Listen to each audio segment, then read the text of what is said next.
బావా, ఆఖరి నిమిషంలో అమ్మవారు ఏదో ఒక మంచి చేస్తుందన్న ఆలోచనలోనే ఉన్నాను. నీకోసం అత్తయ్య వాళ్ళు ఎదురు చూస్తూ ఉంటారు. వెళ్ళి బట్టలు చేంజ్ చేసుకొని రా బావా, నేను బయటుంటాను అని చెప్పి అవని రూమ్లో నుంచి బయటకు వచ్చేస్తుంది. ఇక సుజాత, అర్చన అప్పుడే బయట నుంచి ఇంట్లోకి వస్తూ ఉంటారు. అవనిని చూసిన అర్చన, మేడం పూజ బాగా చేసుకున్నారా అని చెప్పి అడుగుతూ ఉంటుంది. బాగా చేసుకున్నానమ్మా, ఎవరి డిస్టర్బెన్స్ కూడా లేదు అని చెప్పి అవని అర్చనతో చెప్తూ ఉంటుంది. అవని, శ్రీకర్తో మాట్లాడావా అని సుజాత అడుగుతూ ఉంటుంది. ఆయన్ని నేను మార్చాలనుకోవట్లేదక్క, ఆయనంతటా ఆయన మారి చేసిన తప్పును తెలుసుకోవాలనుకుంటున్నాను అని చెప్పి అవని అంటూ ఉంటుంది. ఇక అప్పుడే శ్రీకర్ ఇంట్లో నుంచి బయటికి వస్తూ ఉంటాడు.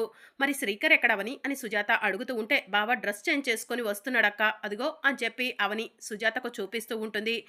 అవని, ఇక నేను బయలుదేరతాను అని చెప్పి శ్రీకర్ అక్కడి నుంచి వెళ్ళబోతూ ఉండగా, అవని, నేను రోజు సంతోషంగా నిద్రపోతున్నానని నువ్వు అనుకుంటున్నావేమో, కానీ అది అబద్ధం. నువ్వు ఎలా అయితే నిద్ర లేని రాత్రులు గడుపుతున్నావో నేను కూడా అలానే నిద్ర లేని రాత్రులు గడుపుతున్నాను అని శ్రీకర్ అవనికి చెప్తూ ఉంటాడు. అమ్మవారి మీద భారం వేయటం తప్ప ఏమీ చెయ్యలేదు అవని.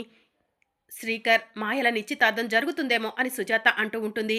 నేను నమ్ముకున్న ఆ అమ్మవారు నాకు ఎప్పటికీ అన్యాయం చేయదు, నాకు ఆ అమ్మవారే అండగా ఉంటుందక్క అని చెప్పి అవని సుజాతకు చెప్తూ ఉంటుంది. ఇక శ్రీకర్ అవని ఇంట్లో నుంచి బయటికి వస్తూ ఉంటాడు. వేదవతి కుటుంబ సభ్యులంతా కూడా శ్రీకర్ కోసం ఎదురు చూస్తూ ఉంటారు.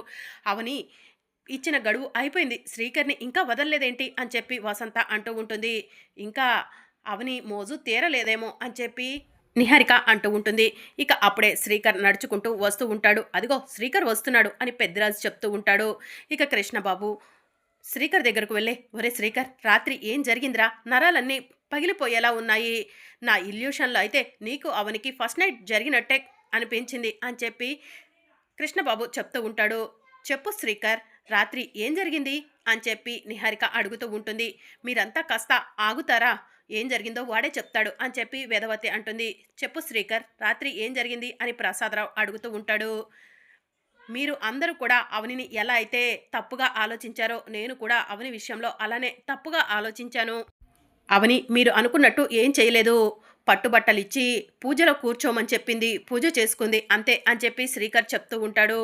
ఓ, పూజ కోసమా పట్టుబట్టలిచ్చింది అని కృష్ణ అంటూ ఉంటాడు. అవును అని చెప్పి శ్రీకర్ చెప్తూ ఉంటాడు.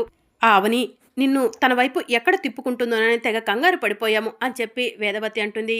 అవని మీరందరూ ఆలోచించినంత చెడ్డదేం కాదు అని చెప్పి శ్రీకర్ అంటూ ఉంటాడు. ఏంట్రా, ఒక్క రాత్రికే అవని దగ్గరకు వెళ్ళొచ్చేసరికి అవని జపం చేయడం మొదలు పెట్టావా అని వసంత అంటూ ఉంటుంది. అవని గురించి నేను తెలుసుకున్న కొన్ని విషయాలు మీకు చెప్పాలనుకుంటున్నాను అని శ్రీకర్ అంటూ ఉంటాడు. ఏంటి శ్రీకర్ అవి అని వేదవతి అడుగుతూ ఉంటుంది. అప్పుడే వెనుక నుంచి మాయ వచ్చి శ్రీకర్ భుజంపై చెయ్యి వేస్తుంది. మాయ చేతికి ఉన్న తాయెత్తు మంత్రము ఒకటి శ్రీకర్లోకి వెళ్ళిపోతుంది. ఇక శ్రీకర్ చెప్పాలనుకున్న మాట బయటికి రాదు. ఇక శ్రీకర్ మనసులోనే ఉండిపోతుంది.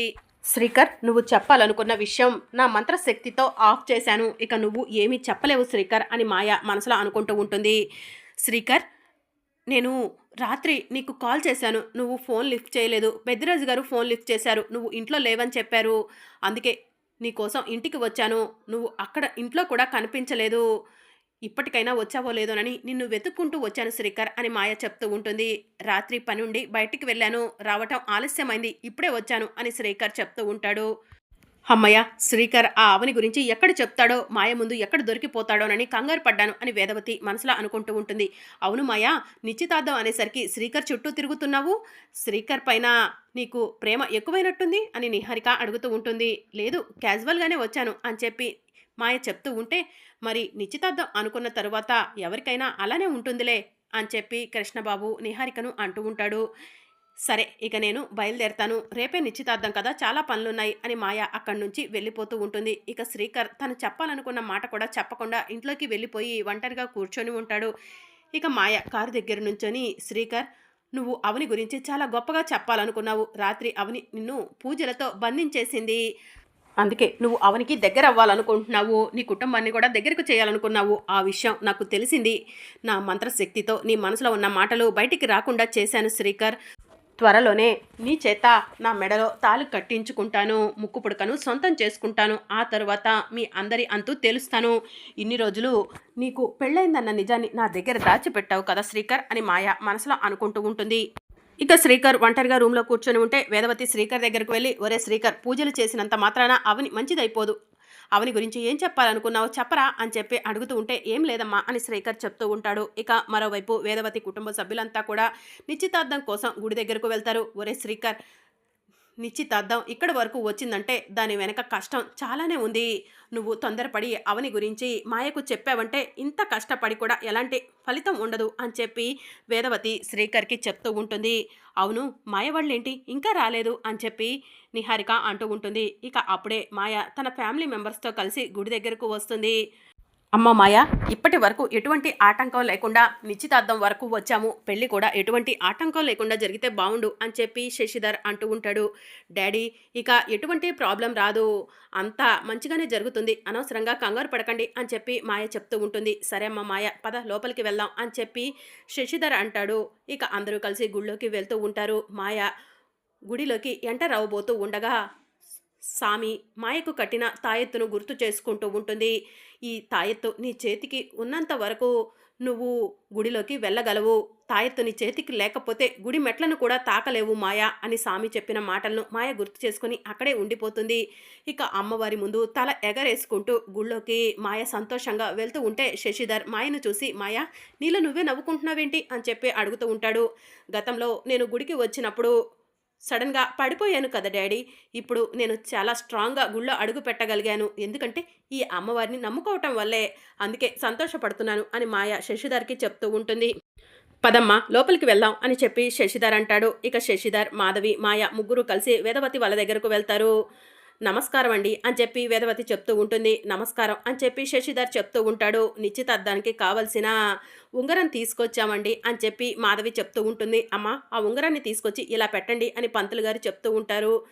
ఇక "ఇప్పటికే చాలా టైం అయింది కదా, నిశ్చితార్థం మొదలు పెడదామా" అని చెప్పి మాధవి అడుగుతూ ఉంటుంది. "రావాల్సిన వాళ్ళు ఒకళ్ళున్నారు. ఒక 5 మినిట్స్ ఆగుదాం" అని చెప్పి వేదవతి అంటుంది. అప్పుడే అవని వాళ్ళు కారు దిగి గుడిలోకి వస్తూ ఉంటారు. "ఎవరు? ఆ అవని వాళ్ళేనా?" అని చెప్పి మాధవి అడుగుతూ ఉంటుంది. "అవును" అని చెప్పి వేదవతి అంటుంది. "ఇంకా రాలేదేంటి అవని" అని శశిధర్ అంటూ ఉంటే, "అదిగో వస్తున్నారు" అని చెప్పి శౌర్య చెప్తూ ఉంటుంది. ఇక అవని, అర్చన అమ్మవారి విగ్రహాన్ని తీసుకొని గుడిలోకి వస్తారు. "మీకు మాట ఇచ్చిన విధంగా అమ్మవారి విగ్రహాన్ని తీసుకొని వచ్చాను" అని చెప్పి అవని వేదవతి వాళ్ళకు చెప్తూ ఉంటుంది. ఇదంతా చూసిన మాధవి, "ఏంటి ఇది అవని వాళ్ళ అత్తగారికి సంబంధించిన విగ్రహమని అవని గతంలో చెప్పినట్టు మాయ మాతో చెప్పింది కదా! ఇప్పుడు ఈ అమ్మవారి విగ్రహాన్ని మీరెందుకు ఇక్కడికి తీసుకురమ్మన్నారు" అని మాధవి వేదవతిని అడుగుతూ ఉంటుంది. ఇక వేదవతి ఏం చెప్పాలో అర్థం కాక కంగారు పడుతూ ఉంటుంది. "చెప్పండి వేదవతి గారు, ఇది అవని వాళ్ళ అత్తారింటికి సంబంధించిన అమ్మవారి విగ్రహం కదా! మరి మీరెందుకు ఈ అమ్మవారి విగ్రహాన్ని తీసుకురమని అవని దగ్గర మాట అడిగారు" అని చెప్పి మాధవి వేదవతిని అడుగుతూ ఉంటుంది. అది అని చెప్పి వేదవతి కంగారు పడుతూ ఉంటుంది. మరి అప్‌కమింగ్ ఎపిసోడ్‌లో ఏం జరగనుందో తెలుసుకోవాలనుకుంటున్నారా? అయితే ఛానల్‌ను సబ్స్క్రైబ్ చేసుకొని సపోర్ట్ చేయడం మర్చిపోకండి. Thank you for watching.